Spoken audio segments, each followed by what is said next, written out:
شروع کوم په نامه د خدای چې بخونکی او مهربانه دی، شملورو، زورورو، سخنورو، درنو پښتنو په پیټو سلامونه قبول کړئ. د خوشحال بابا په ژبه درته په خیر ویمه، د شعور په بام ولاړ هسکه غړی یو، د شعور په بام ولاړ هسکه غړی یو، پښتانه یو د میلمه قدر زموږ زده. یو جهان مننه د ملګرو چې په دومره لنډ وخت کې خلک راغونډ کړو په یو ستړي ژوند کې پښتون قام چې د کړکېچنو حالاتو تېروتلی دی، ځپلی شوی قام په داسې وخت کې راغونډول. صاحب شاه صابر صاحب وایي څومره به ګران او راغونډ صابره، څومره به ګران او راغونډ صابره، څه په اسانه شو خواره ملګري. د ملګرو مننه موږ له پکار دي چې د دوی ډاډ او ډاډګیرنه وکړو په یو ستړي چاپېرچل کې چې هر طرف ته وینې دي، بارود دي او رنجک دي، په هغې کې دومره خلک راغونډېدلو. د دې ملګرو مرسته، ډاډ او کومک پکار دی. ځکه یو شاعر وایي دا ګل دسته ده، مروت او یوسفزي خټک ټول پکې ناست دي.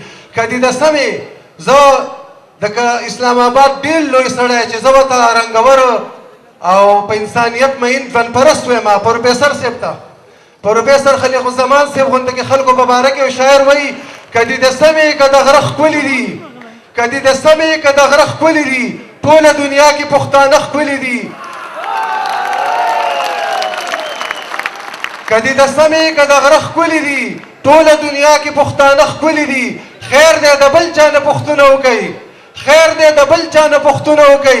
زما بریتونه ستا باڼه ښکلي دي، زما بریتونه ستا باڼه ښکلي دي. یاره رښتیا راباندې څه وایې، یاره رښتیا راباندې څه وایې. دا پښتانه دا پسرلي ستا نه به څه ښکلي دي. لویه مننه د ملګرو. خو زه په دا کړکېچنو حالاتو کې د ملګرو ډېر ډاډ او ډاډګیرنه کومه.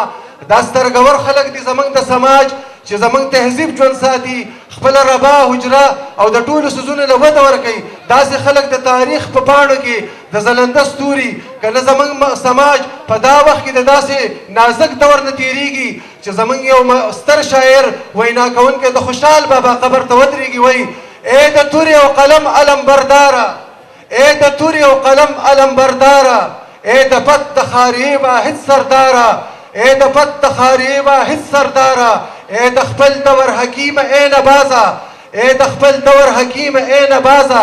ته خفه نشه خو نن هم هغه حال دی، په اوږو مې پرته خپله جنازه ده. هغه لوبه د زما په خاوره جوړه، د دنیا علم له جوړه تماشه ده. پښتنې به زلفې سوه نصیبات ته چې د مشکو په ځای بوی دې د بارود ځي، چې بادونه په خیبر باندې راواوړي، بوی د سوو غوښو راوړي پېښور له. د منصب دا وګیر ښه په قلار ناست دي، کمري زما چینار چینار ځوانان ری. د دستار تړلو هر سړی جوګلی، خو د زړه د خاوندانو پکې قات دی. د خپلې مټې پرېږول به ثواب بولي، زما قام په خودکشۍ ته جهاد وایي. ډېره مننه، ډېره مننه.